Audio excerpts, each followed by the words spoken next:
the U.S. This is live coverage on C-SPAN 2. We've touched on a lot of the issues that we'll be discussing this afternoon previously at the conference, but this afternoon we're going to really bore down on these issues that raise some of the most significant civil liberties concerns as well as national security concerns. I promise you, as you look at this impressive array of folks on the panel, that we are not going to have a series of remarks. We're going to have a discussion, a roundtable discussion, that will initially be a discussion among the participants here at the table, but then I really hope will become a discussion with everyone in this room. So I urge you to be active listeners during the discussion up here so that you can be active participants in the discussion as we finish. I'm going to introduce all of the panelists in no special order before we begin. I'll start with Britt Snyder, who has an incredibly impressive and long career of public service for the federal government in the area of national security. I'm just going to read down this list because it's incredibly long and a testament, again, to his remarkable commitment to public service.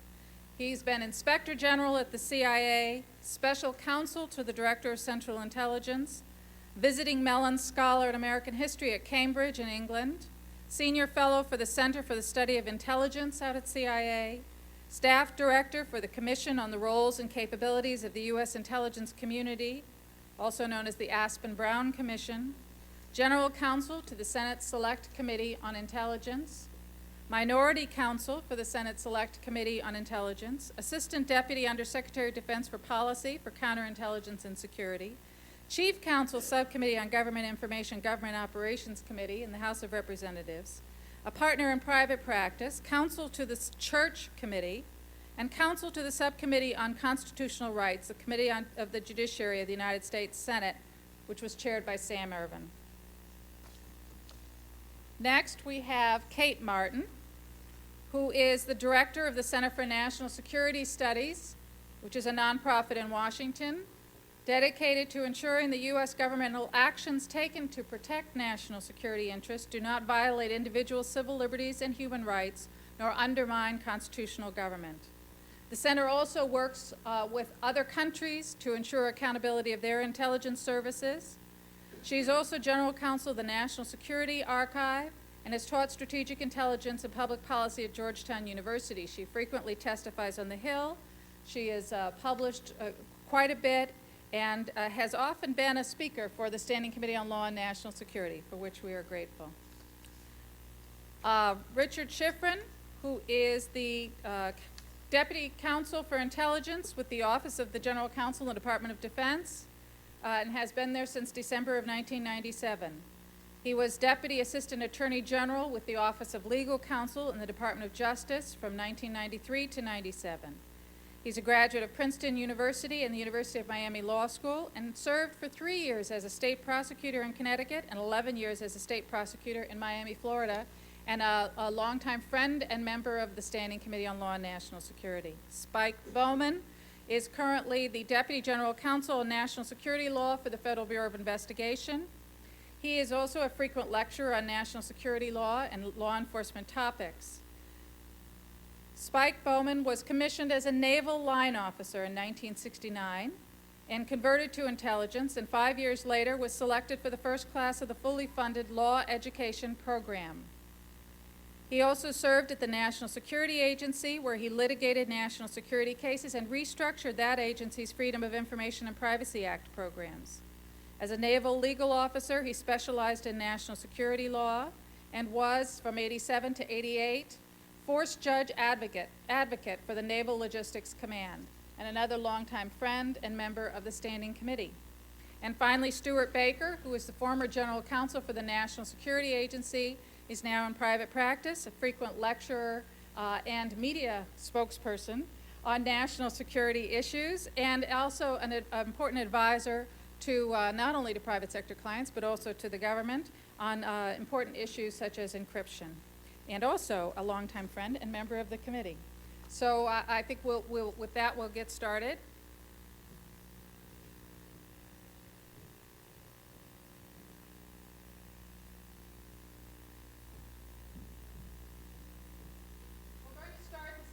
afternoon with a sort of retrospective, very brief, on the USA Patriot Act 1 year later. And I'm going to start with you, Spike, wondering whether the new authorities that were authorized in the USA Patriot Act really did have an impact on enhancing our capability to detect terrorists in the United States, and in what ways?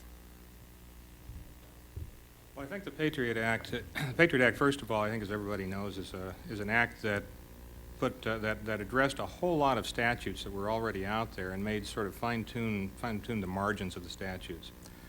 There were a number of things in the Patriot Act which I think makes it much more sensible in our investigations. And I'm not going to say easier. I think sensible is probably a better word.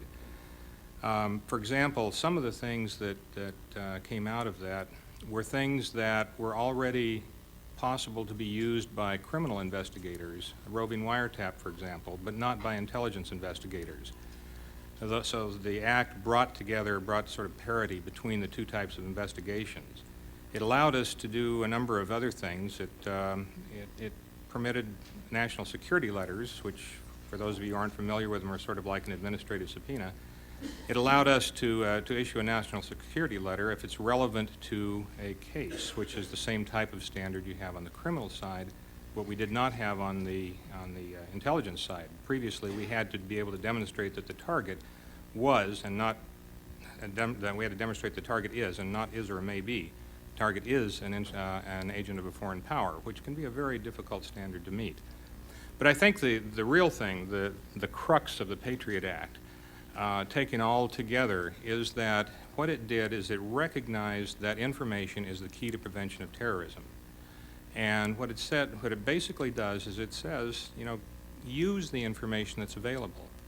Get out there and collect the information from all the lawful sources that you have available to you. Use the authorities that we can give you to collect information and pull it together so that you can put all of the relevant eyes on target, so that you can bring the experience of different investigators, different persons in different disciplines together, not only from the FBI, for example, but also from the Immigration and Naturalization Service, from Customs, from the Department of Justice, from prosecutors, and let them bring their experience to see what the information means to them. So in that sense, I think it was kind of a sea change in the way of looking at how we use information in the United States, and it's been, I think, a very great help to us.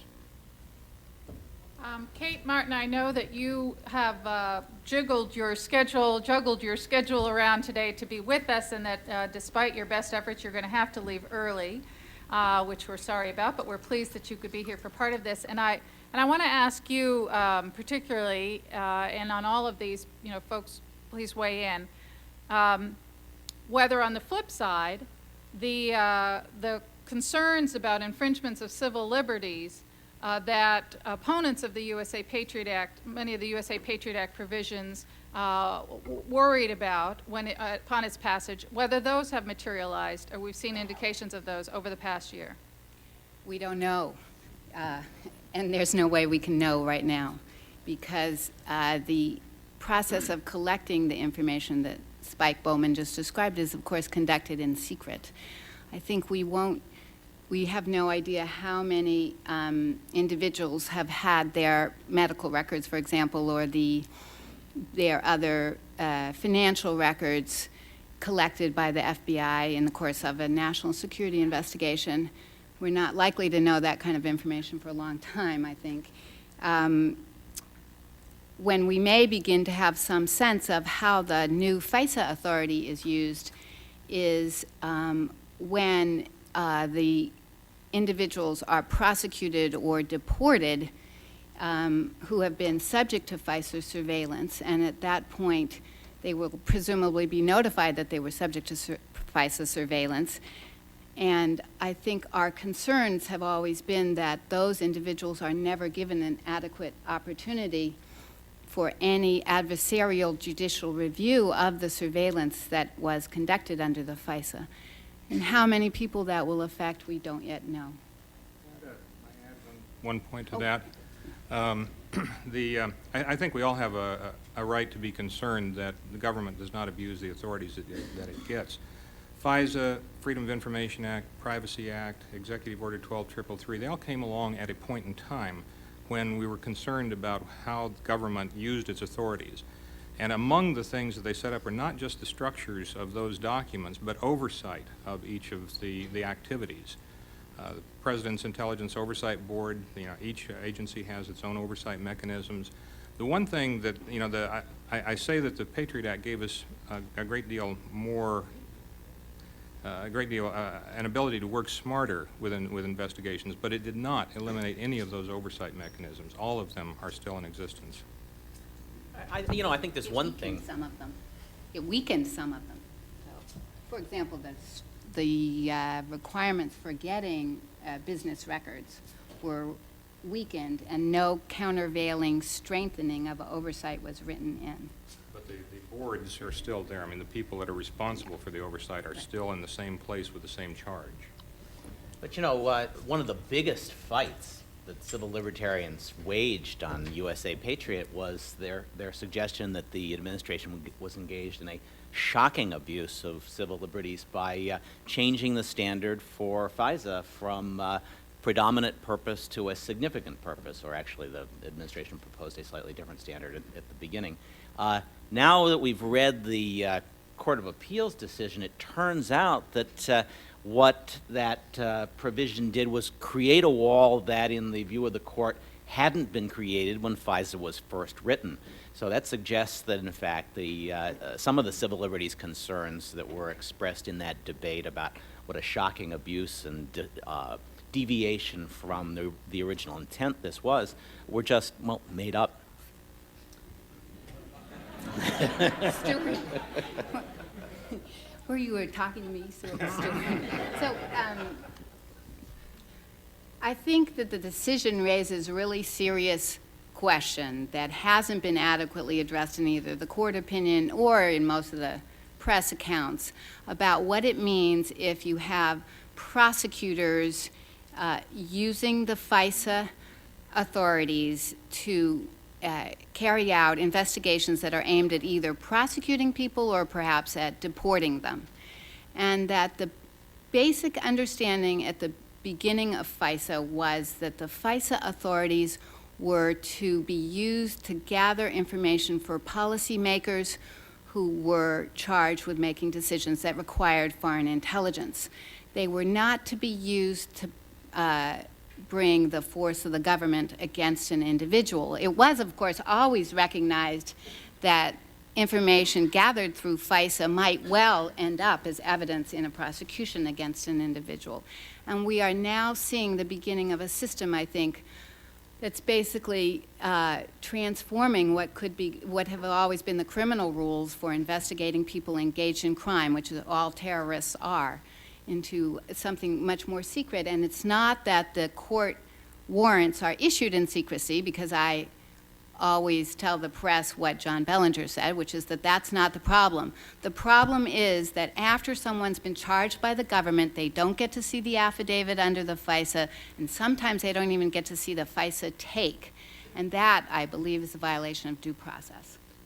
Kate, that's a pretty story, and we've been telling it for a long time. But the Court of Appeals went back through the FISA legislative history and said they intended this to be used in prosecutions of spies as well as for gathering intelligence information. The wall that we created in the 80s and 90s is not what was intended in the 70s. Well, with the understanding of the Justice Department for 20 years that that was what FISA intended, but I guess the Justice Department might have been wrong. Fred, did you want to add something? Well, yes, I had a slightly different question. I was going to ask Spike in terms of how the Patriot Act is working, if the fears have in fact, taken place that everyone was concerned about. To what extent has there been external oversight by the Congress or anyone else of the Patriot Act and the implementation thereof? Well, I think in part the answer is the same as with Kate's. It's a little bit early to tell, but sitting out in the audience are people who do have a responsibility for oversight, and there are some who are not here that have a responsibility. I get questions fairly regularly about how things are working, whether or not they're doing as intended. I wouldn't say that the oversight is, and it's certainly not overbearing, and it's not, I wouldn't say intense either, but I think everybody is concerned that we understand what the Patriot Act was intended to do. And so people are looking at it constantly, and it's, people from Congress are looking at it. The Department of Justice looks at us, and my responsibilities in the General Counsel's office at FBI, I look at what we are doing. And frankly, be honest, the agents who are trying to use the benefits of the Patriot Act are constantly coming to the lawyers and saying, is this right? Am I doing this correctly? I want to make sure it's right. So. With respect to the FISA decision, as I said in my opening remarks yesterday, I thought it was ironic but really appropriate in a way that the Court of Review's decision was reported on in the same week that we sort of taking down this wall we thought had been required between law enforcement and intelligence, the same week that Condoleezza Rice convened a cabinet-level discussion about the pros and cons of setting up an independent, a separate domestic intelligence collection agency that would be pulled out of the law enforcement and separated from the law enforcement responsibilities for the FBI. And in some sense, I had wondered this with the initial FISA court opinion, and I wonder it even more now, whether in many respects the decision is sort of OBE, that the battles that we have had over the years about the relationship between law enforcement and intelligence, particularly in the FISA context, were based on a view that the criminal side of the house was where all the action was. They were the ones who were really going after the terrorists. They were the ones gathering most of the information, and it was important, though many people thought, for them to be able to direct this tiny little intelligence effort, because this is really where the action was to prosecute terrorists. Since September 11th, my sense is things have flipped. That prosecution is really not what it's all about. It's not the major focus, that it really is intelligence. And so where we worried about intelligence authorities being used for law enforcement purposes, we now see law enforcement authorities being used for collection of intelligence. So people are arrested. They're not read their Miranda rights because there's no intention to prosecute them. The intention is to collect intelligence. So I would ask whether you have a sense of, again, the implications of the FISA court opinion for this ongoing debate and discussion about the pros and cons of a domestic collection intelligence agency. And I will ask Britt. Britt, and one of the reasons that I'll throw this to you first is that I know that you're familiar with the MI5 model that is so frequently raised in this context, and maybe you can shed some light for us on that. Well, I'll try, Suzanne. The nice thing about being a private citizen is you actually can have an opinion and express it unambiguously. So anyway, I'll try to do that. I'm not sure about the first part of your question, that in fact there's much relationship between the FISA appeals court decision and the need for MI5. I'm not sure you can relate that or not. With regard to what has been described as a proposal to create a domestic surveillance, domestic intelligence agency like MI5, I'll have to say you have to put me down against it. And I'm not sure that I would have felt that way if indeed if we were starting from scratch, if we were just starting from the beginning. But I feel that way now because I just simply cannot see creating another infrastructure out in the United States for this purpose. The Bureau has an infrastructure. It has a network of sources, contacts, that for us to try to replicate for this other purpose, for the domestic surveillance purpose, it seems to me that's just not it's just not worth doing. It's just too hard. It would take too long. I think it would, there are just a lot of practical reasons and probably policy reasons. So I think the real issue is, what do we do about the Bureau to get them more in tune with doing the mission, the domestic surveillance mission that, based upon what I've read in the newspapers, they're having a very hard time adjusting to. I'm sure everyone on the panel has a view about what should be done. What I would throw out is that I think the function itself needs to be separated within the Bureau. It needs to be separate, that is, separated, institutionalized, create a parallel function, if you will, within the Bureau, so that you have law enforcement on the one hand and domestic intelligence on the other. Have a different organization, have a different training program, have a different career path for agents. Don't make agents just try to be expected to be law enforcement agents during one tour and domestic intelligence agents during another tour. In other words, wall off the functions, but still take advantage of the Bureau's infrastructure, of its resources, its contacts, in carrying out both functions across the country. That's also a tall order for the Bureau. I understand that, but it seems to me that would be the preferable way, in my view, to try to deal with the problem. I'm sure that everyone else has an idea. Kate, the Gilmore Commission, a presidential commission to assess the capabilities of the country to respond to a terrorist attack involving weapons of mass destruction, released early, its report's not coming out till mid-December, but it released last week while Congress was still in session, its recommendation that there should be a separate agency for collection of intelligence inside the United States. And one of the arguments that they advanced in favor of it was the notion of separating the collection of intelligence from law enforcement authorities, and that they thought that would enhance civil liberties protections. Clearly, there will be debate on that, and before you leave, we'd like to get your thoughts on. Well, we are very concerned about the proposals about either setting up some new kind of domestic intelligence authorities or a new domestic security agency.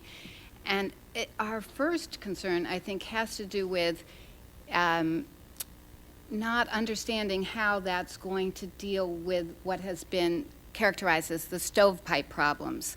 The problem that terrorists meet in Malaysia, the CIA finds out about those individuals meeting with other known terrorists in Malaysia and knows that they have visas to come to the United States. And when they come to the United States, the responsibility for tracking those individuals has to be handed off to a different agency. That's one problem, the domestic versus foreign surveillance or coordination problem. And the other problem is the problem of the handoff between, quote, intelligence authorities and law enforcement authorities inside the United States, which is a problem that everybody in this room probably has been grappling with for many years and with more or less success. But that the proposal to have a new domestic intelligence agency doesn't seem to us to address those problems. It worries us because for basically two reasons. I think that and we've seen it in this country and we've seen it in every other country, that intelligence has to operate in near total virtual secrecy. And it is very difficult to design an adequate system of safeguards to protect against abuse. We've all worked on that, but it's very hard to do. And the other reason is that I think that the discipline of law enforcement is very important in, first of all, requiring the government to follow the rules in collecting and information and dealing with individuals, and second of all, in actually looking at the relevance of information and what the information actually tells you about whether or not a particular individual is or isn't part of a terrorist group planning to set off a bomb. And the third concern that we have, and these are obviously issues we could talk about for an entire day or week, is the question, what does the U.S. government mean by prevention, and the FBI in particular, perhaps the Attorney General, in the context of tracking down terrorists in the United States. And there has been remarkably little conversation. And I think in talking about what kinds of information gathering authorities and structures we need to look at what is the use of that ultimate information. And it seems to me, from a civil liberties perspective, that we need to start with the assumption that individuals inside the United States who are planning to commit terrorist crimes or who look like they're planning to commit terrorist crimes can be put under surveillance. They can be arrested if there's probable cause that they've violated some crime, terrorist or not, or are attempting to. They can be deported if they're here in violation of the immigration laws. And perhaps, under certain circumstances, in the president's view at least, they can be detained as enemy combatants. They cannot be, that's a more narrow list of options for prevention than the CIA employs against terrorists in Yemen. And that is an extremely important distinction. And the option of covert activities being used by an intelligence agency against terrorists, everyone would agree, I think, has to be confined to operations overseas. Oh, that's a short list. Oh, I just want to say that we have, Mort Halpern and I, as many of you know, have been thinking, though, in the last months about this problem, and it does seem to us that you could talk about or think through the possibility of a new agency, or perhaps a new part of the FBI, devoted not to foreign intelligence or foreign counterintelligence, but devoted to anti-terrorism directed against Americans that would operate both here and overseas and would have as its primary task here the identification and prosecution, or you could turn the terrorist, of course, and send them back. But operating basically within what is the law enforcement framework. Spike, I expect you've got some thoughts on this. Would I surprise anybody if I said I don't think it's a good idea? I think Kate makes some very, very good points there. There are a couple of other points that I would make just to sort of embellish that.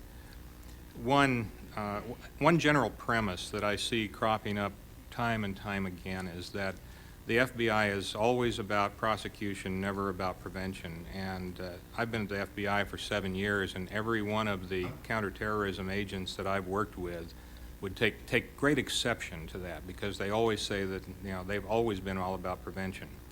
Well, what about prevention? I mean, how do you prevent somebody from taking terrorism to the American public? The simple fact is you have to be able to use all of the tools that are available to you, and that doesn't mean prosecuting somebody for conspiracy to commit terrorism. It certainly doesn't mean prosecuting somebody for an act of terrorism. It means trying to stop them from doing whatever it is that they're doing, and unless you can get them with some kind of a crime, that becomes much more difficult.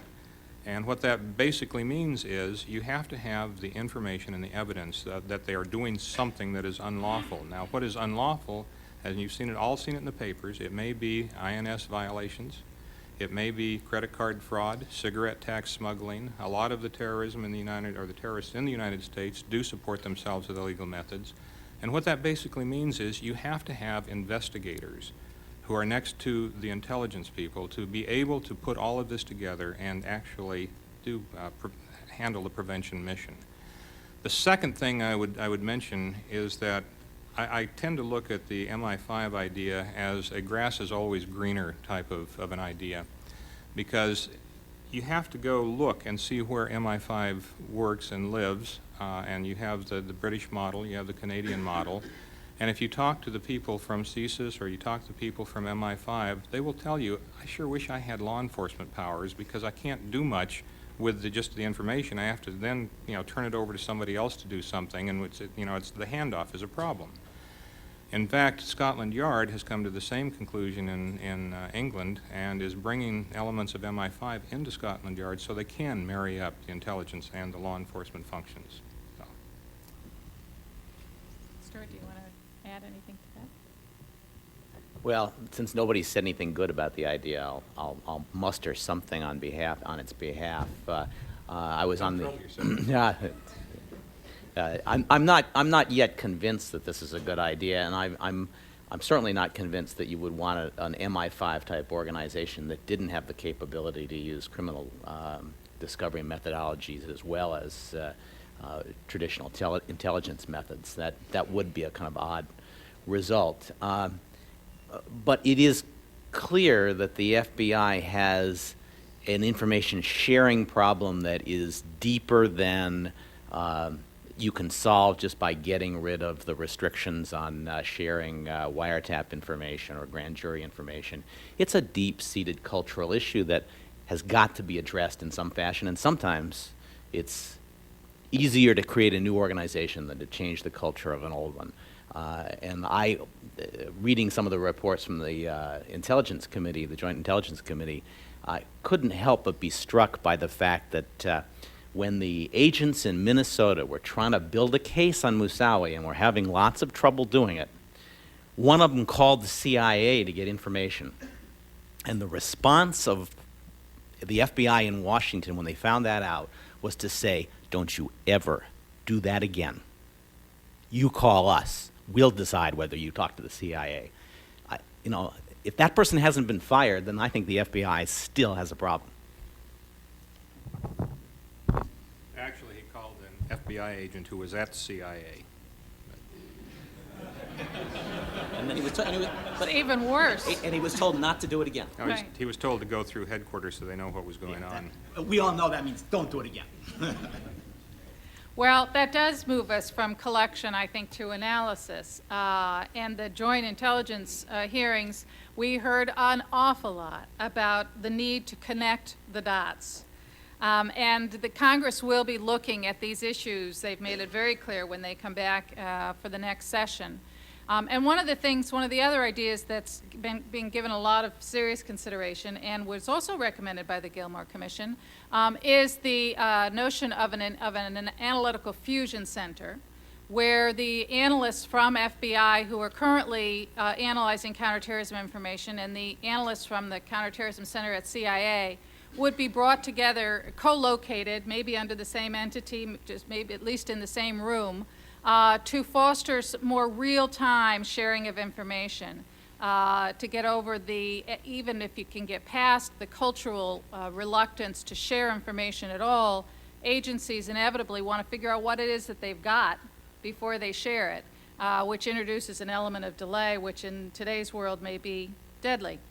And I'm wondering if you've got some thoughts on the pros and cons of bringing the analysts together, and that would include not just FBI and CIA, but obviously also the other elements of the intelligence community, NSA, the folks from NEMA and elsewhere, and what are some of the legal restrictions that might play into that, even if it was a good policy decision. And Richard Schifrin, maybe you could kick us off on that topic. Sure. I don't think there are any cons. I mean, I think they're all pros in doing that. I don't know if we need, and we have actually at the CTC, which is the Counterterrorism Center that, under the auspices of the DCI, there are FBI agents and there are DIA agents, and they work collaboratively, but they only can work within the confines of the resources they're given. I think the future is in a sort of a virtual collaborative environment where there's computer connectivity and data, the ability to share data in databases without actually transferring data to one huge database, and allowing analysts within their organizations to work, again, collaboratively with other analysts. And it's not just the classified stuff that NYPD and CADIC and other state and local police departments are complaining about that they don't get. There's a lot of unclassified, potentially significant law enforcement information that is not being shared to be worked, in effect, in this collaborative environment. The FBI is notorious for not sharing vertically with law enforcement information with state and local police. And state and local police have reacted in many cases sort of similarly. We have tried to foster an environment through our JITF-CT, the Joint Intelligence Task Force for Counterterrorism. It's a DIA organization. A collaborative environment on a network that already exists to bring together state and local police and the FBI and Secret Service and BATF and all other agencies that are involved in law enforcement and counterterrorism to make data available to work in a disparate environment from California, from New York, from Washington, because the test isn't so much getting more information or getting more powers to get information. It's understanding the significance of information that is already either obtained or available. There's a lot of noise out there. There are billions of bits of noise, but in that noise, there's potentially sufficient information to allow us to preempt, to protect, and perhaps to apprehend those who have been or are engaged in terrorist activities. Well, Richard, you referenced the lots of bits of information out there. A lot of those bits of information about people inside the United States are held by private sector entities, folks in the private sector who have transactional information, credit card companies, et cetera, as well as all the bits of information that reside in the U.S. government about each and every one of us, not just in the intelligence community, but lots of other places in the U.S. government. There's been a fair amount of press lately about one particular effort at data mining that's being looked at in the Defense Department, and we got a question about it yesterday, and we didn't get an answer to that question. So I invite the folks on this panel. Stuart, perhaps you could talk about some of the privacy issues and some of the potentially the legal authorities under which they would operate. Richard, maybe you can address some of those as well, since it's being undertaken within the Department of Defense, and the rest of you weigh in. Sure. Stuart, if you'll indulge me, let me explain what it is and what it isn't first. Go right ahead. So there's, the articles have described a project that's currently being undertaken by DARPA. DARPA is the Defense Advanced Research something agency. It invented the internet. Its predecessor invented the internet. Research and Projects Agency. Research and projects. Thank you, Bridge. They build stuff. If you notice, when you go on the internet, it doesn't say, owned by ARPA or owned by DARPA. They handed it off. They design it, and they hand it off to somebody else. And what their mission is to remove the technological objection to policymakers and operators' sort of hypotheses. Very often, especially in sort of the work I do, when someone, a policymaker, an operator says, we'd like to pursue this, the frequent refrain is, sorry, we don't have a widget that will do that. Nice idea, we can't do it. And what DARPA does every day is try to remove that impediment. We've got the widget. Now, the question is, do you want to use it, and how do you want to use it? Who's going to use it? Under what circumstances will it be used? And in addition, as we're designing the widget, if there are things that we need to be concerned about, we can build in some prophylactic, some privacy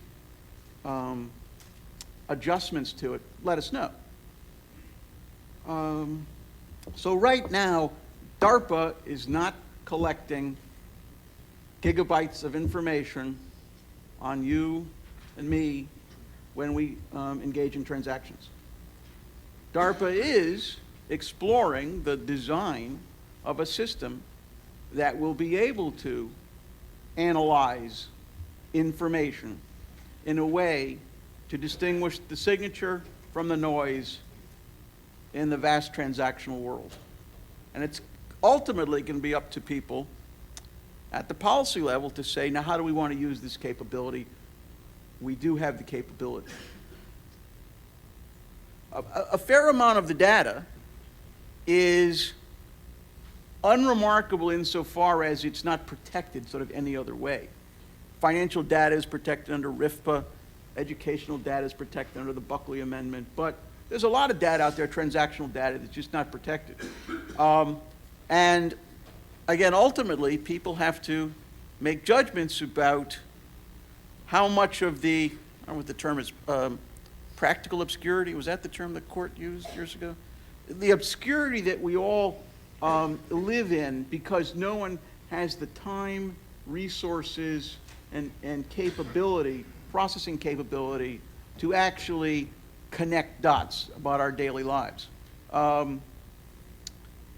We now find with the internet and with computing power that that's becoming easier and easier. The question is, do we want the government to be engaged in some measure of that activity? We can, if we say we want the government to be engaged in, again, some measure of it, we can build in some further protections. We can anonymize the data until a certain threshold has been met, for example, so that all you have is it's an encrypted identifier on data. It's not correlatable to an individual until someone has authorized it to be uncovered, in effect. I mean, that's just an example. My last point is, let me reassure you, the people who are investing time and resources into this project are very, very sensitive to the privacy implications that are created by this potential. But the hard answers have not yet been provided.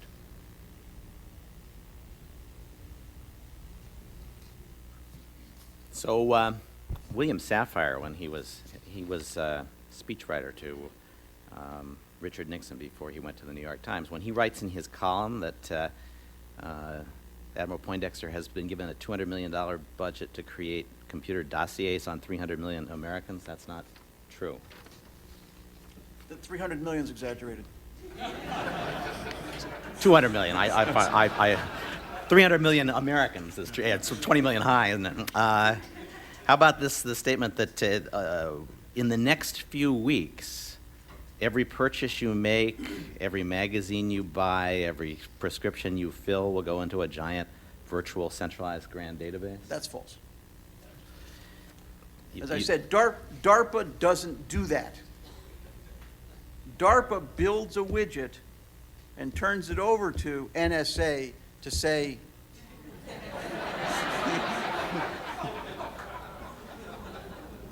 But we would never target you.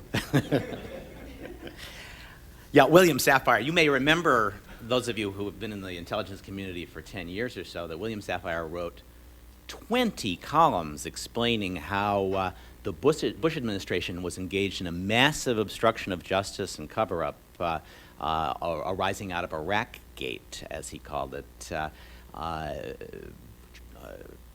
hiding transactions with Iraq. When the Clinton administration came in, this was all during the campaign in '92, when the Clinton administration came in, it launched a massive investigation of that and came to the conclusion that there is no evidence to support the allegations of a cover-up. This is a William Safire, who promoted this story particularly heavily, has accused every attorney general except perhaps the present one of being engaged in a cover-up of some massive wrongdoing that would invade the privacy of Americans. He's not a neutral observer of these issues. In fact, his column probably should come with a motto, 30 years of maintaining the standards of veracity and integrity I learned at the Nixon White House. But that said, there is an issue here. Let me explain why I think this is an issue that you can't kind of treat casually. There's a briefing that some of you undoubtedly had that goes like this. There were 2 hijackers on the watch list who got into the United States from September 11.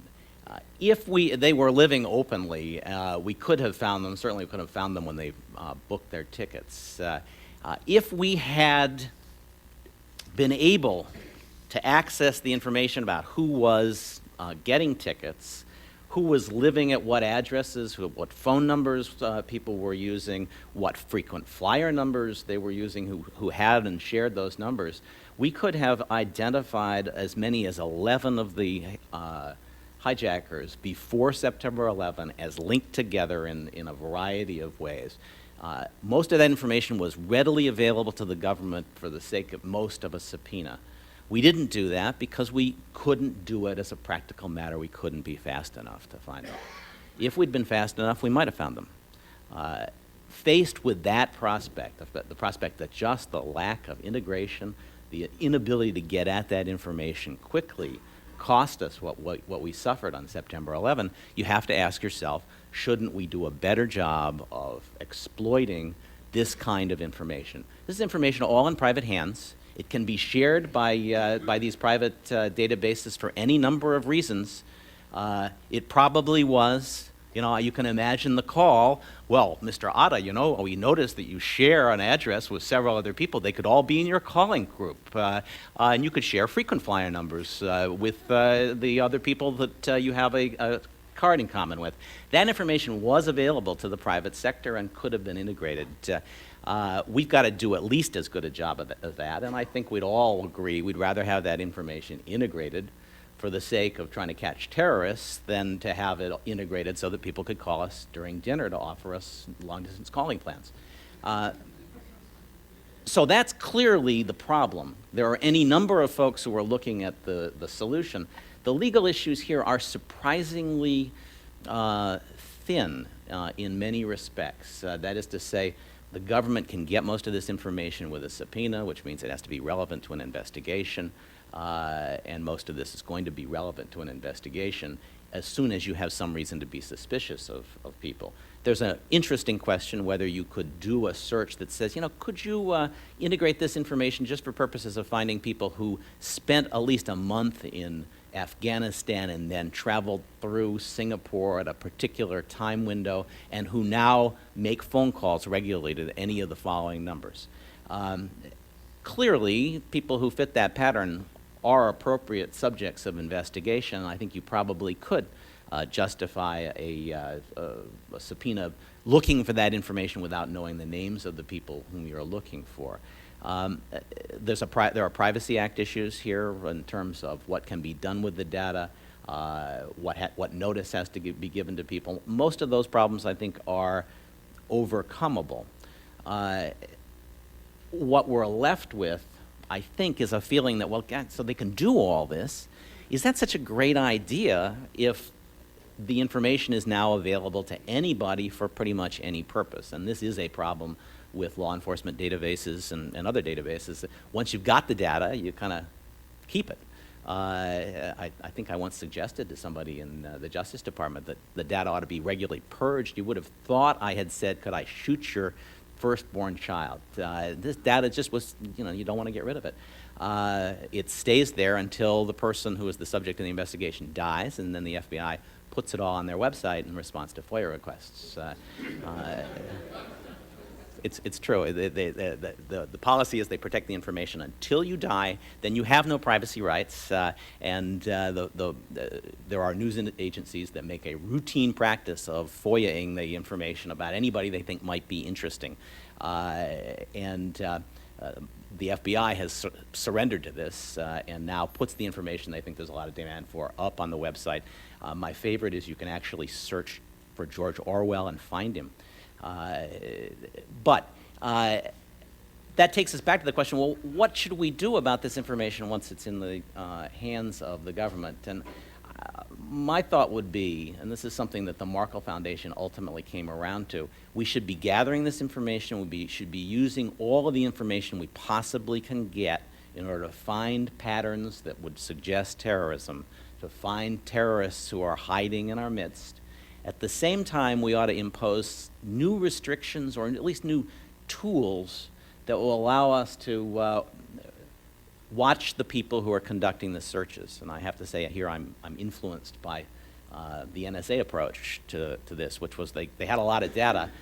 You had to justify every search when you went into it.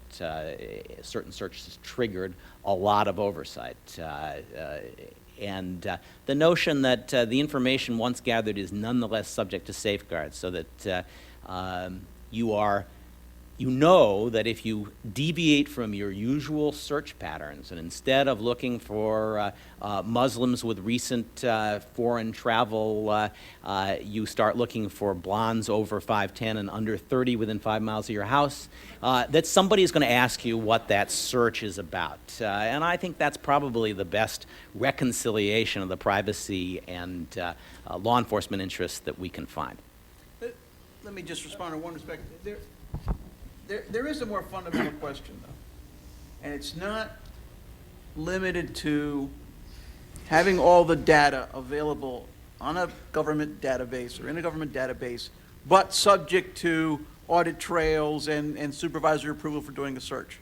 The question is, should the government have all this data in its own hands, or should the government have all the data available to it to query in private databases?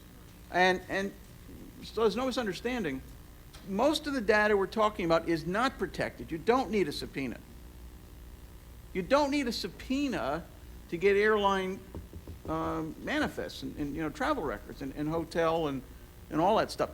What you do need in the place of a subpoena is the cooperation of the holder of the records. But after 9/11, I haven't seen an instance where a holder of records has refused to turn over that kind of data.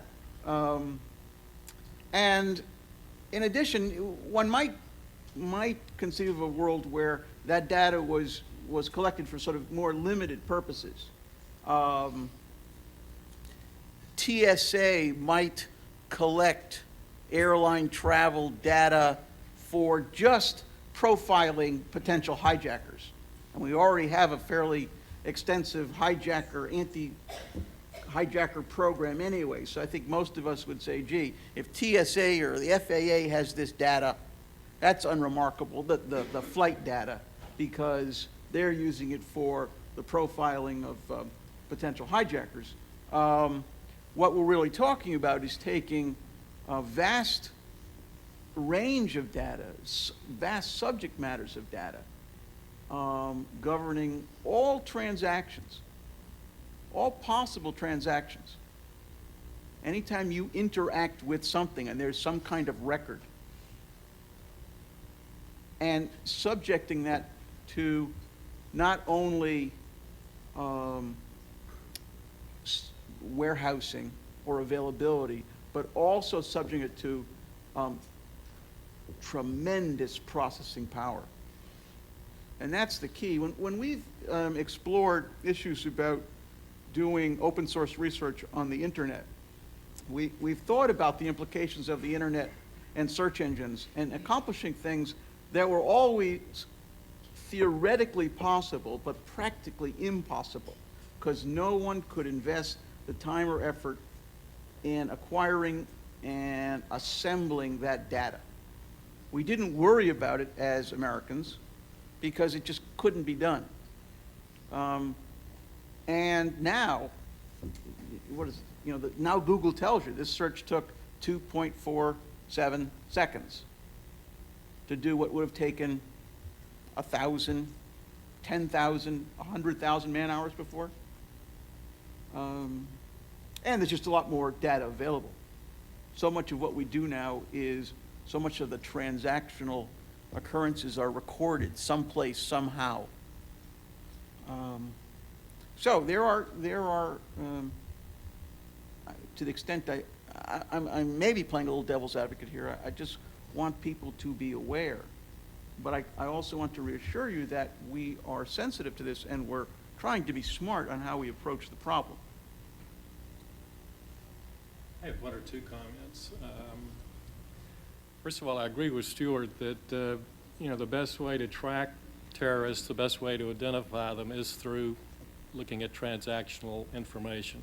That's the way the intelligence community, law enforcement communities do it today. And it seems to me that does hold the greatest promise for doing what needs to be done. That having been said, I think the comments that Richard made about just what this means, particularly in terms of looking at what goes on within the United States, are just mind-boggling. The computer power that it would take to do this is just astounding, I think. But beyond that, I think there are questions of just how we should go about this. Who should be in charge of this? Who should be the ones to do it? Where should all this information be stored or available in the U.S. government? No one's mentioned the Department of Homeland Security yet, but, my conception, at least, of that new department would be the place where, in fact, all of this, if we could agree on how it should come together, would come together.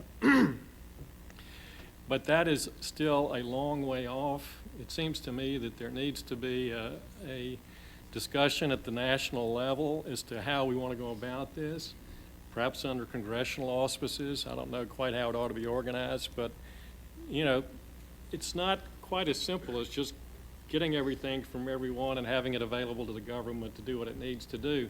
I think there'll be a lot of concerns in the private sector about lawsuits, violating people's privacy. You could create an awful lot of problems by taking just sort of a blunderbuss approach. It just seems to me you ought to take go through it more systematically, what it is we need, how it ought to be available, what the restrictions on its use ought to be, and sort of do it more logically than just sort of a blunderbuss approach. So that would just be my comment on it.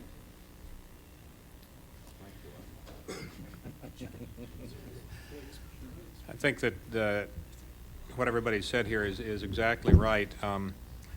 The interesting thing, I think, is that technology is rapidly outstripping the laws that we wrote a couple of decades ago.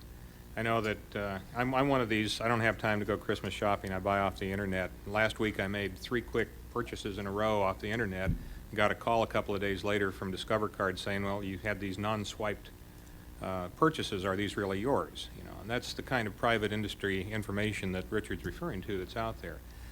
And as Stu says, somehow we have to be able to bring this kind of information together. The real questions are, how do we do it, where do we do it? And I think that the one thing that I think we need to start with sooner rather than later is recognize the fact that technology is passing by all of the concepts that we all grew up with. The Privacy Act was written, 1970, what was it, 6, 4, 2, somewhere in there, 4, okay. And the idea behind the Privacy Act is what's important. It's not what's written into the act is important. The idea is we want to try and protect Americans' privacy to the greatest extent possible. And I think the question really is, how are we going to do that into the future when we need to do things that were not envisioned 2.5 decades ago?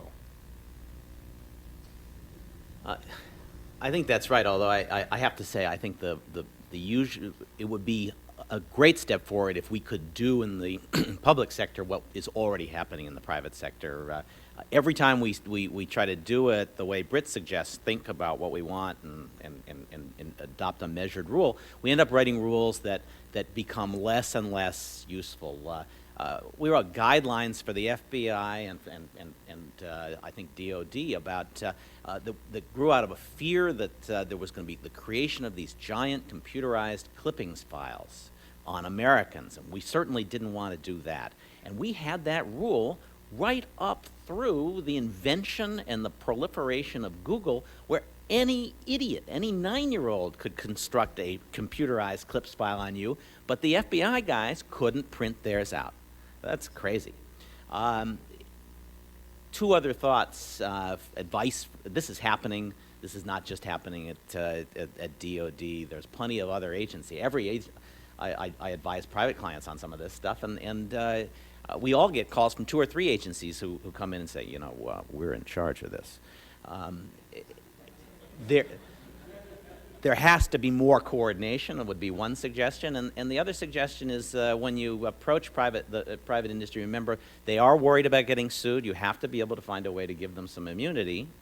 And the thing that is going to be the biggest problem, that is a major problem for the Justice Department, the State Department, and the Defense Department to solve, is that sooner or later, European data protection authorities are going to come in and say, hey, you got a European data in there. You can't do that. There is supposed to be a provision in the data protection rules for national security and law enforcement, and their agencies are going to be able to get this information. But I think we will be very lucky if we don't find ourselves in a situation in which the Europeans say, oh yeah, that exception, that's only for our guys, not for your guys, because you don't belong to the European Convention on Human Rights, and you have the death penalty and all of that stuff that we hear. I think they will then turn around and put the squeeze on every American multinational not to cooperate in this venture. It's going to be a very rough time when that happens, and if we can head it off, it'd be a great idea. Well, it certainly seems to me that there's a world of difference between having the names of a couple of suspected terrorists and you want to try to find them in the United States and you use the data to do that, versus you have a database on 200 million Americans and you create a profile that you run them through, and now you think you have a list of suspected terrorists based on somebody's profile. It was last February that I first read about the airline industry's efforts to compile this kind of database and do this sort of data mining, and the profile that they were looking at included such things as, do you frequent restaurants that terrorists like to eat at?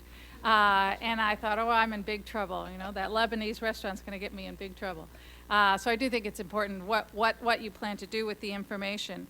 But we talked earlier, too, about, and Kate talked about, the stovepipes and the handoff between foreign and domestic, which for years we've had panels, probably going back to the very first annual conference, where we have talked about this problem and the lines of getting blurrier and blurrier, and they have never been more blurry, especially with the FISA Court of Review's decision.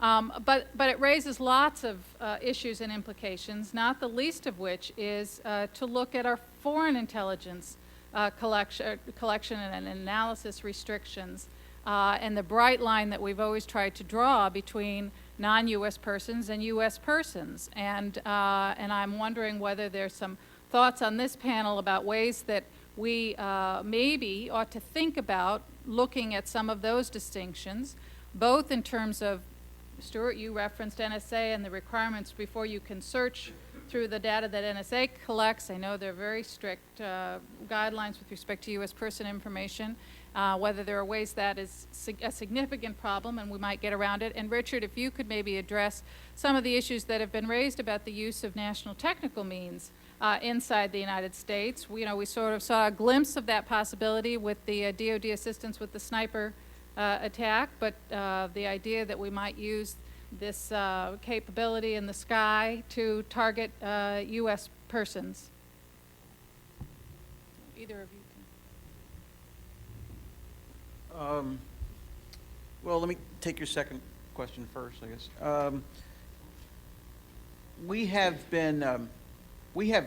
One way of posing is taxpayers have spent a few $1 trillion on putting satellites in space.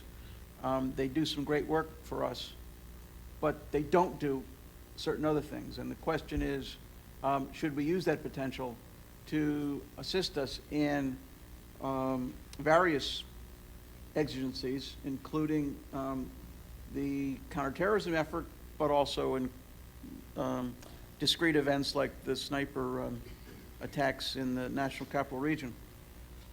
And if I ask it that way, you'd say, well, I spent a few $1 trillion, a few of that trillion is mine too, and damn it, I'd like to use it to protect me if I lived in the greater Washington, D.C. area. The lawyers who have been thinking about using overhead imagery, that's what we're talking about with National Technical Means, have been aware of the possible Fourth Amendment implications to using the extraordinary capabilities we've put into space. Certainly since the Dow Chemical case, I guess in the 70s, and more recently we're forced to do so hard work with the Supreme Court decision, I guess, about 2.5 years ago in the Kylo case, which involved a thermal imager used by law enforcement to detect anomalous heat generated by someone with a home hydroponic marijuana growing plant. And thermal imaging is another form of infrared. I mean, infrared detects heat signatures. That's a standard capability we have in all different of our facilities, aircraft, ground sensors. But it can have the potential to reveal a fair amount of information. I suppose one could say, let's use this stuff, but let's make sure we stay clear of any possible potential Fourth Amendment concerns. Because we want to be not only sort of smart and not expose information gathered to Fourth Amendment scrutiny and potentially lose it, but we don't want to go close to the edge on this stuff because of its capability and its intrusiveness. I mean, it's sort of a policy or moral issue. For example, a court might hold that if you were in a forest, a national forest, for example, and camping out there, that you had no expectation of privacy. And assume, for the sake of argument, we could read your lips from 125 miles in space, that we might not do that anyway, even if ultimately a court would hold no expectation of privacy. You were in a national forest. You weren't within your home. Kylo was in the home, and the court paid a special deference to that, maybe the significant factor in the case. But again, I think we would be sensitive to using these capabilities in ways that might be defensible under the Fourth Amendment, but just not appropriate. This is sort of, life imitates art or strives to avoid imitating art. Enemy of the State, the movie, comes up in just about every discussion. I mean, seriously, if you've ever heard, General Hayden has this kind of speech about NSA that he gives, and Enemy of the State came out, I think, the month that he took office at NSA, and that's a big part of his general NSA speech. So I'm a little bit torn here. I wanted, when the sniper incident was going on, or incidents were going on, and about, I don't know, the third or fourth day, I was called in to kind of an all-hands meeting because the Deputy Secretary of Defense had said, we've got to do something to help law enforcement. And the task was to just put everything on the table. Everything. Communications suites, I mean, you name it. And then people would say, well, no, we can't use that. We're actually using that in Iraq, or we couldn't ever use this in the United States, or this won't work, or something. But certainly, among the things, one of the first, I think I said, national technical means. Let's at least have as an option. I don't know what it'll do. It did not help catch those two guys. Trust me on that one. But I don't know what the next incident might be. It may not be snipers. It may be, I don't know what it'll be. And, you know, should we be prepared to at least have a framework and an approach to using some of the extraordinary capabilities that we have bought and exist out there? And the answer seems to be yes. I mean, we should at least have some approach to this. And there may be good reasons not to use them. But at least with respect to imagery, we appreciate that at some point the courts and society are going to say, no, that goes too far. There's nothing left. Hopefully there will be something left to protect as private in this country. Yeah, I've always thought the technical means discussion really did depend on kind of figuring out whether there was anything it would be useful for in the U.S., and I think that's still up in the air. In terms of changes in the legal rules, I certainly hope that we've gotten rid of the rule that said you could come to the United States, earn a green card preaching hate in a mosque, and then go home and never be subject to NSA oversight again, because you'd be a U.S. person. The broader problem, I think, is that we wrote a bunch of rules for our intercept capabilities that was built on the assumption of the 1970s, which is a circuit-switched world.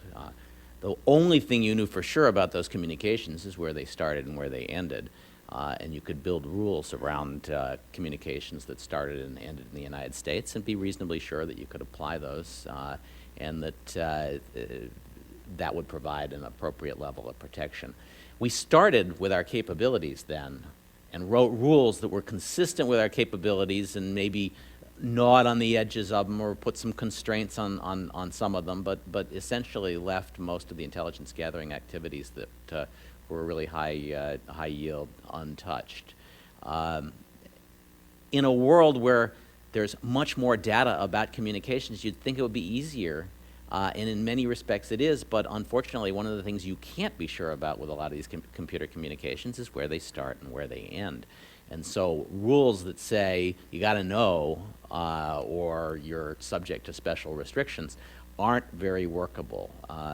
And so it seems to me that in the long run, we have got to find different ways of approaching the question of how can we protect civil liberties without knowing the endpoints of the communication and without assuming that if you don't know, you have to treat it as a U.S. communication. Stuart, let me press you on this. And I am not an expert on the internet, but we've encountered sort of a range of phenomena with the internet. And some of that sort of plugs in directly to the way FISA is constructed, and maybe some of it doesn't. For example, FISA permits without a court order the acquisition of what's called transiting communications, and the acquisition in the United States. So if you have a communication that is from Bangkok to Paris, and it's transiting the United States, you don't need a FISA court order to capture that communication. We have seen the growth of web-based email in the last couple of years. Hotmail.com is, I guess, the most famous one. Yahoo has one. Well, those are communications, for illustration purposes. We would have a communication from Bangkok, from someone in Bangkok, to someone in Paris, no question about it. But the way that system works is it goes to the Hotmail server and sits there for a second, for an hour, for a week, or a month. And the question has been, is this a transiting communication? No, in some respects it wasn't what the Congress considered and the courts have considered in terms of what FISA governs. Yet it would seem that there would be no greater privacy interest for that kind of communication than the traditional telephony communication that just happened to be using the fiber optic cable that was laid, that went through the United States. So, I mean, that's what you're talking about. No, I think that's right. Kevin will kill me. Yeah, it seems to me that it's appropriate to view that when you think about the privacy reasons for having a transiting communications exception as transiting communications. Of course, you've got the problem, which I suggested wasn't a problem a few minutes ago, and that is, how do you get Yahoo to give you the communications? You got to give them immunity and protect them from the German Data Protection Authority. No, but if Yahoo does that, Yahoo's out of business, because there are web-based internet service providers that are overseas. So if, I'm going to use the one in France, if I know that Yahoo provides information to the U.S. government. You're right. For C-SPAN, we give up. I had a comment or two here. I agree with both of you all that we need an approach to this. It seems to me the domestic roles of foreign intelligence agencies generally needs to be relooked at in light of what they might contribute to the fight against terrorism that they're not doing today. I was struck, I don't know how many of you all saw General Hayden's testimony before the joint inquiry a few weeks ago. But he made a point to the committee. He says, it's not really very helpful for you guys to tell me I need more linguists in the National Security Agency. Tell me where to draw the line in terms of what I can do domestically to deal with this problem. There was silence on the other side of the dais up there when he made that comment. But I thought it was right on target in terms of the need to, I'm not saying, I don't know where this comes out. I don't know where it would come out. Maybe there's not a whole lot they could do that would be terribly useful.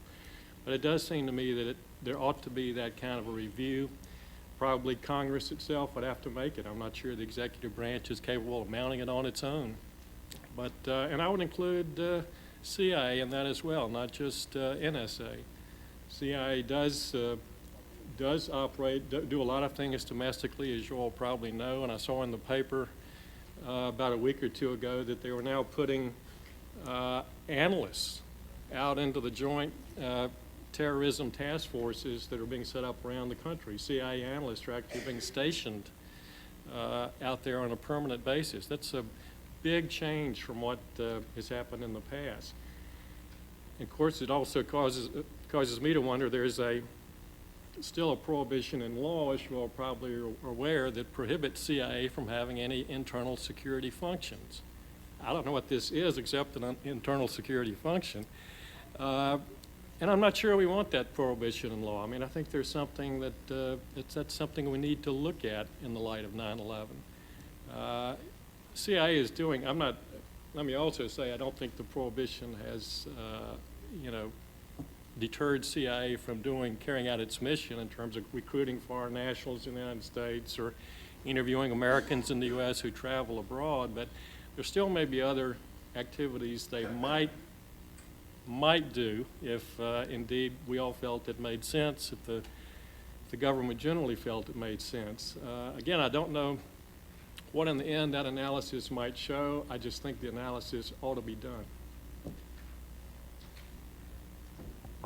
Well, at this point, I want to open it up. As I said, I hope you were very active listeners and that you're ready to jump in with your questions. We've covered a lot of topics: law enforcement authorities, domestic intelligence collection, foreign intelligence collection, and the relationship between all three of those and the degree to which the lines should be bright or blurry or eliminated altogether. So do we have some questions? And I hope we've got folks with mics.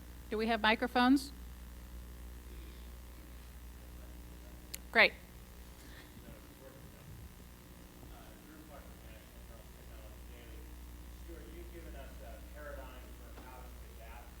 World to basically let law enforcement and surveillance agencies have everything or mostly everything, and just check them how they do their searches.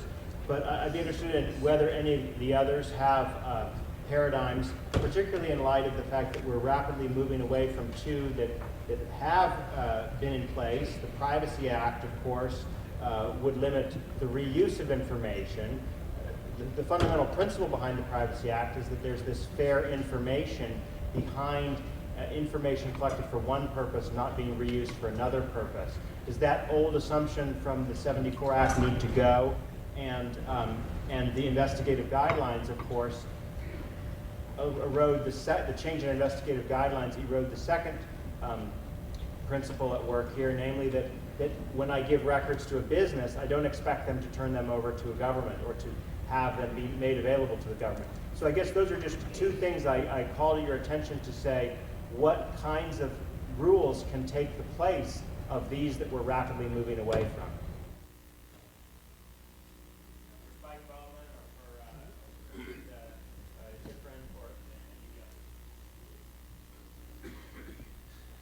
Well, first of all, your first premise on the Privacy Act I'll take a little bit of issue with, because the idea of, you may be right on the idea of reuse, but the way the Privacy Act was couched, agencies are able to publish how they're going to use the information. So we're on record for notices, Privacy Act notices of how the information is going to be used. And trust me, the FBI has very broad uses of privacy information, as do all other agencies of government. I think the more fundamental question is how do we go about serving the interests of the Privacy Act, given the fact that technology is driving us somewhere else? And that's not an easy question to answer, because we have things like the Electronics Communication Privacy Act, which makes it very clear that, you know, if you're a subscriber to AT&T, AT&T can do whatever it wants with your information, except for one thing: they can't give it to a federal officer. And that's sort of the fundamental conundrum that we have to face. We are now at a point in time when I think everybody has made the point that if we are going to be able to protect the society that we live in, we have to be able to collate the information, analyze it, and make sense out of it.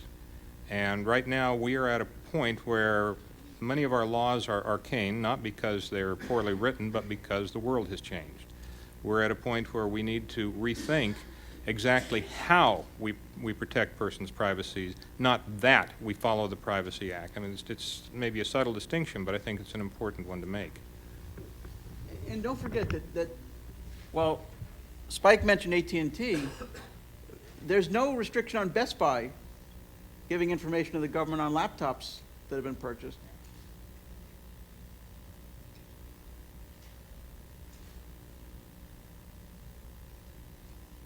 Do we have any other questions? Yeah. My name is Jeff Nagel, student at the Duke Law School. My question is sort of a follow-up question, which is, assuming that the government does seek to protect, you know, privacy of consumers and individuals, I wonder how, I guess, what strategies do you envision being in place to assure the public that the government is doing that? Because if you're doing it in secret and people don't know about it and retain sort of a paranoia about, you know, the government knows everything, that doesn't seem to serve those ends. So I wonder what strategies you have in mind for that. I actually don't think that we need to revamp the strategies so much. When, after Britt's church committee finished,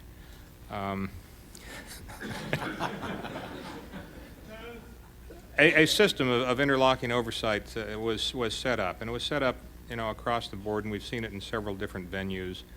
When we're talking about the intelligence community, we have it. We're still using the executive order now that President Reagan issued in 1980, which requires a system of oversight, and it sets it up fairly stringently for general counsels and inspector generals of the agencies to conduct oversight, and requires that the act or that the order be implemented under regulations approved by the Attorney General.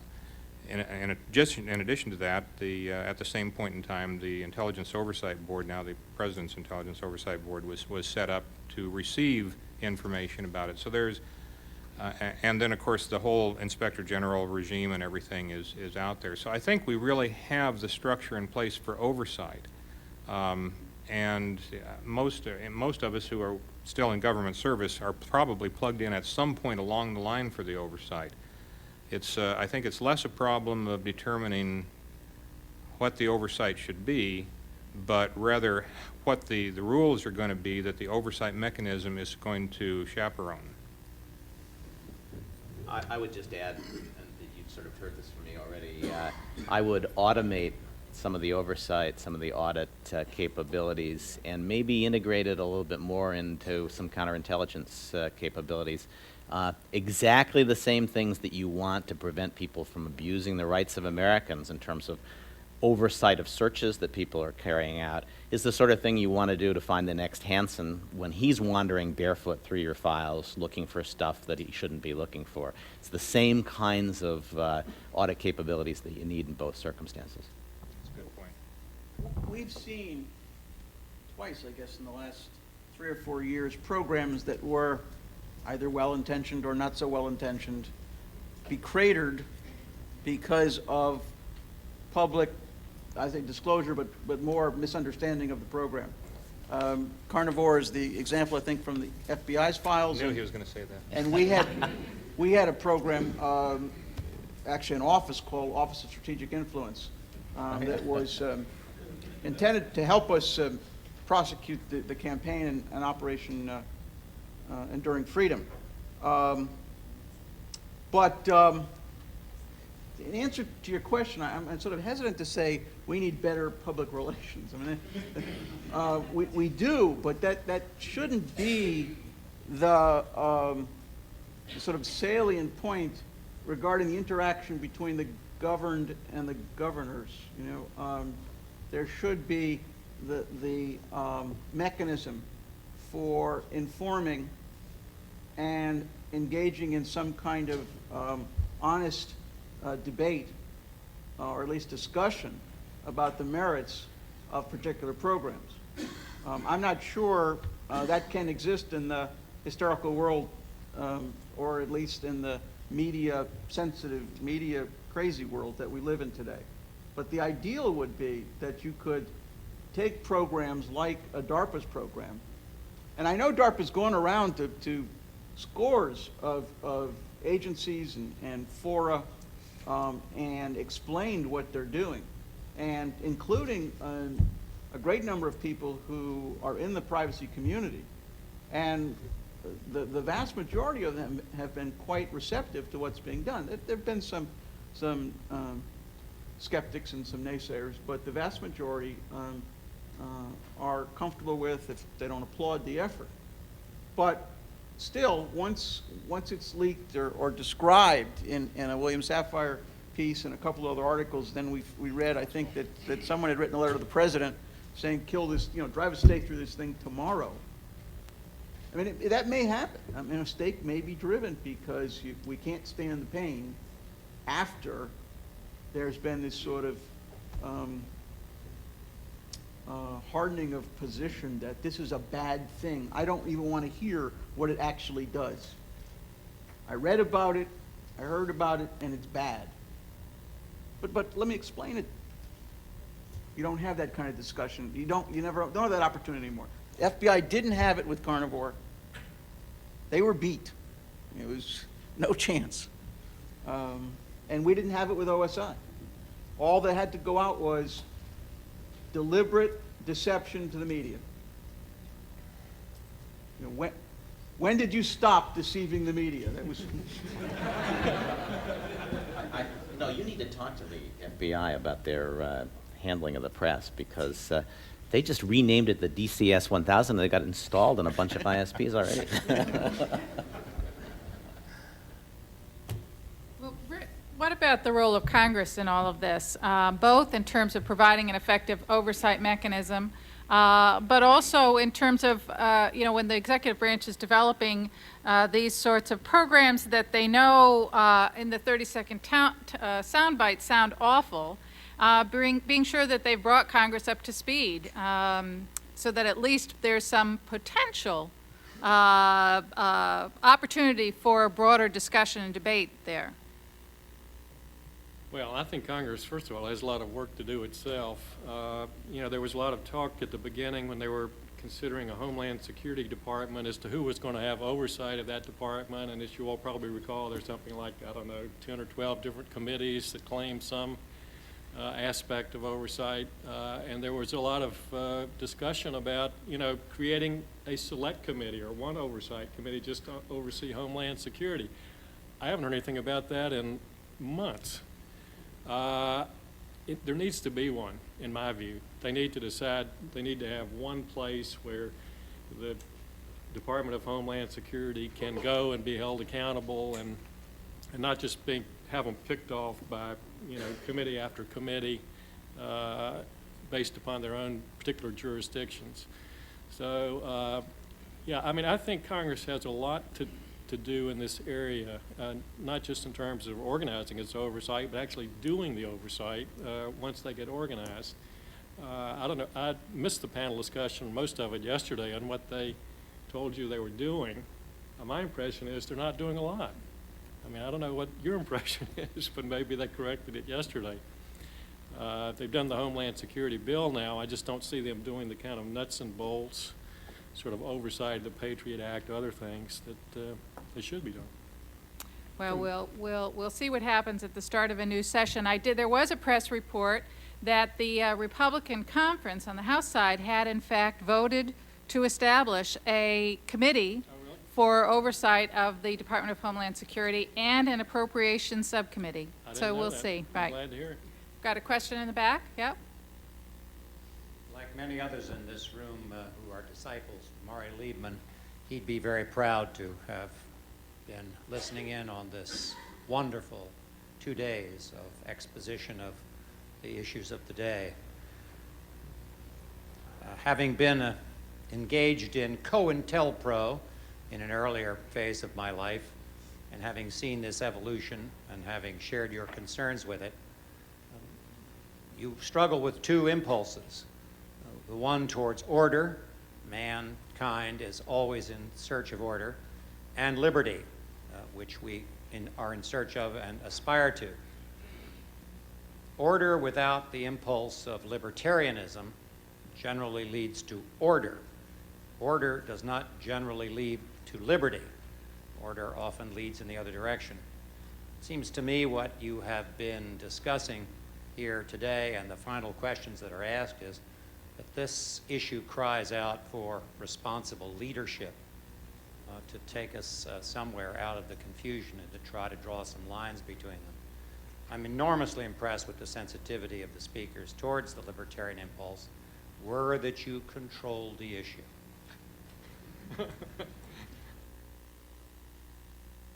Just a response. I don't know how one would convey this, but sometimes one's persuaded by what's not done, I guess. And much of that is inside baseball.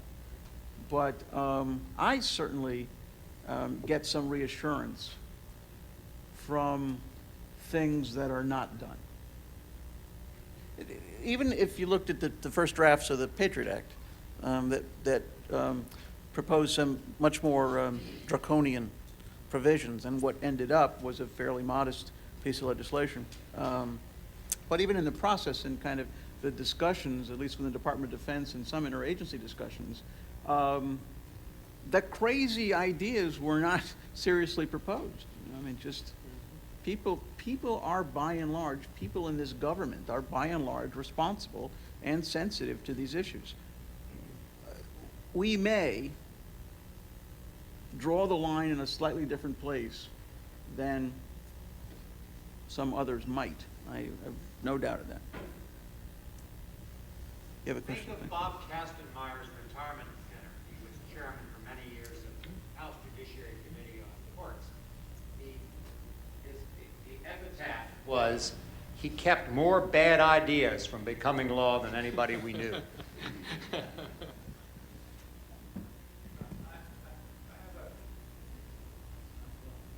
I have a short question for Mr. Schifrin, and then a more general question for the panel. Mr. Schifrin, when this whole sniper thing came up, there was some stuff in the press about posse comitatus and whether it applied, and I wonder if that came up at all. That is the issue of military's role in domestic law enforcement. The question for the panel in general is, I wonder if we go home tonight and find out that tomorrow morning the Sears Tower is hit by a plane and 3,000 people die, is that going to change your feelings about the balance between security and liberty? Is this whole discussion then out the window? Because there's been also a lot of people who say that if there's another terrorist attack, then all bets are off.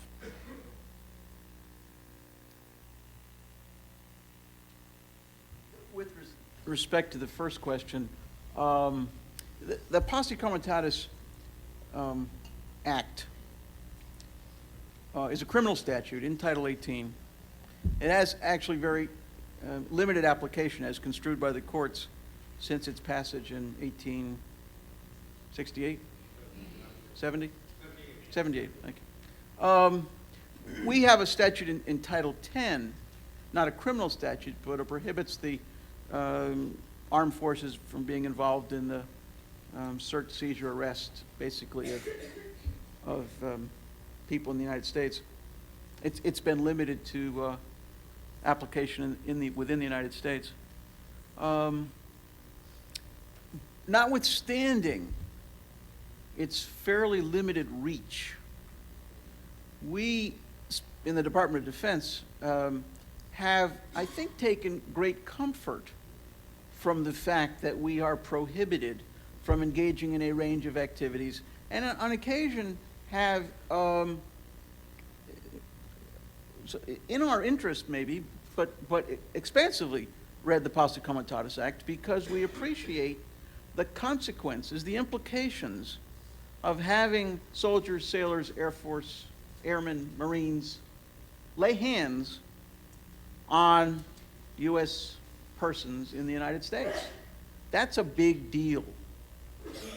The occasions where the military has been called out of this country to interact in that respect with the citizenry have been few. They've been ordered by the president, and they've been true exigencies. We have provided support fairly routinely, with us remaining quite a distance from the subjects of the law enforcement activity. And I think some is unremarkable. Translators. FBI is doing a wiretap. The language is a language that they don't have the capability of translating, and we have some translators assist the FBI. I would venture to say that that's unremarkable from anyone's standpoint. So we have been, and in the sniper case specifically, anytime we're asked to provide support to law enforcement, we approach it with, gee, let's stay miles away from that physical interaction with the citizenry. Your second question, I can't answer. There are, I suppose, a couple variables in how we continue, or what the path looks like that we're on. I mean, obviously one would be another event, but I'm not sure what the absence of an event does too. You know, and I'm not sure what happens after a year or 18 months or 2 years with no event. Does that mean we are, what we're doing is effective or not? And you know, does that mean we shouldn't do more, or we should maybe ratchet down a little bit? I don't know. I think purely as a logical matter, there will be some discussion about the current balance that we've struck if there were another event.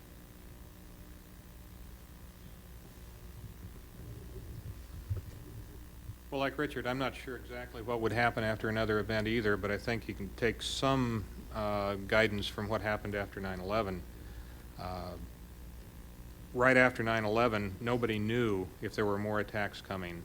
And there were all sorts of businesses, airlines, hotels, rental car companies, people who came to us and said, look, if we might have something that's useful to you.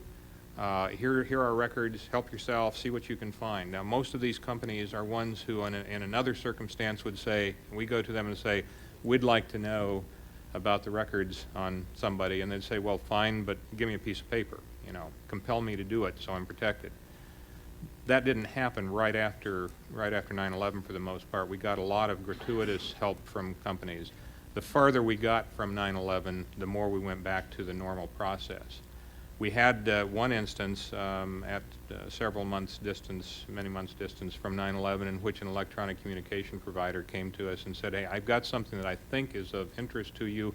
I want to give it to you. They came to us with paper in hand. We had to say, hold on, wait a minute.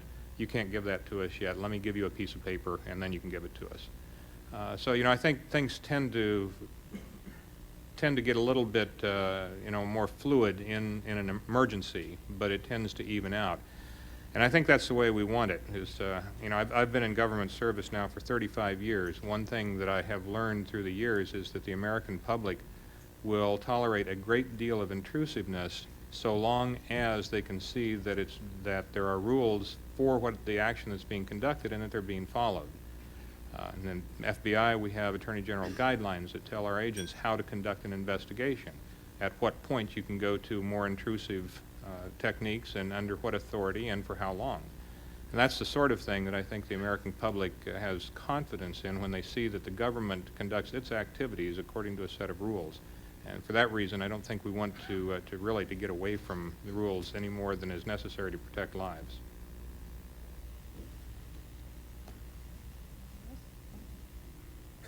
You know, I think it is highly likely that we're going to have another attack that's going to be spectacular. And I'm not convinced we have done enough. Increasingly, as somebody who was doing an investigation into the response to September 11 said, increasingly it looks inside the government as though September 11 was just another bad day at the office. We have not maintained the kinds of cooperation among the agencies that we need to do, and we haven't, we've let it become a question of, well, who's up? You know, CIA's up, FBI is down, DHS is new, instead of maintaining the kind of effort that we need to make sure we don't have another attack. And I think the public has been just as bad about that. When William Safire thinks he can write another column that goes back to his 25-year career of demonizing intelligence gathering, it means that he doesn't think that the government is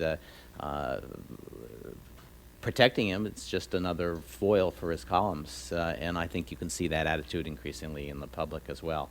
That may change the second time around. You know, and when we had the first attack, we went to the cupboard and we took down every piece of legislation that somebody had dreamed up in the 90s that they thought that they would like to help in this fight. We didn't really examine the question of what went wrong with our intelligence gathering that led to September 11. We still haven't done that. We still haven't had a legislative package that responds to the failures of September 11.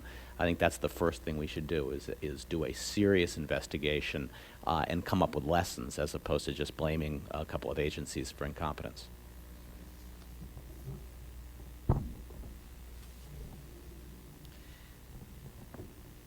Well, I want to thank you for an outstanding panel. I want to pick up in closing on the remark from the Maury Liebman devotee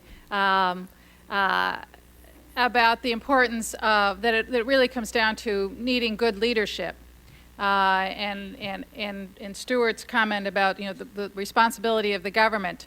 Ultimately, we are responsible for our leaders. And one of the worries that people have about the prospect of another attack is that the people will overreact and will be willing to give so much authority to the government, and the government shouldn't take all the authority that people want to give, and that somehow people can't be trusted.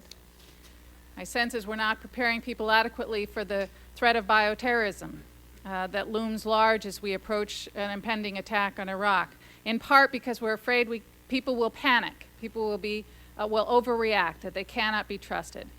But in fact, and I'm going to quote, because I went to the University of Virginia for 7 years, and we've been quoting from Thomas Jefferson a good bit in this conference, I'm going to close with a quote from Thomas Jefferson, which he said, "I know of no safe depository of the ultimate powers of the society but the people themselves.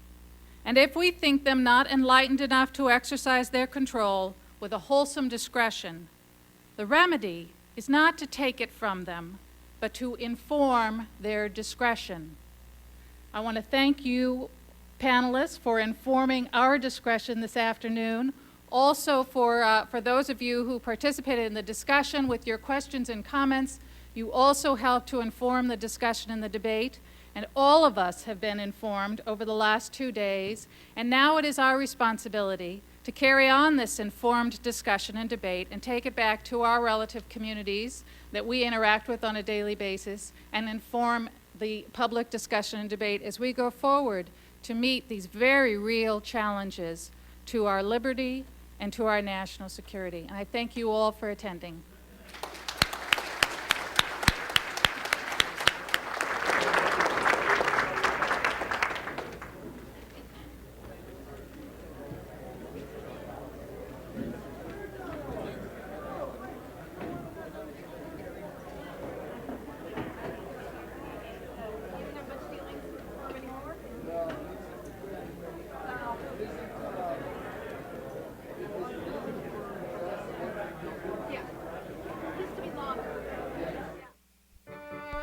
This weekend on C-SPAN 2, Book TV live from the Miami Book Fair International.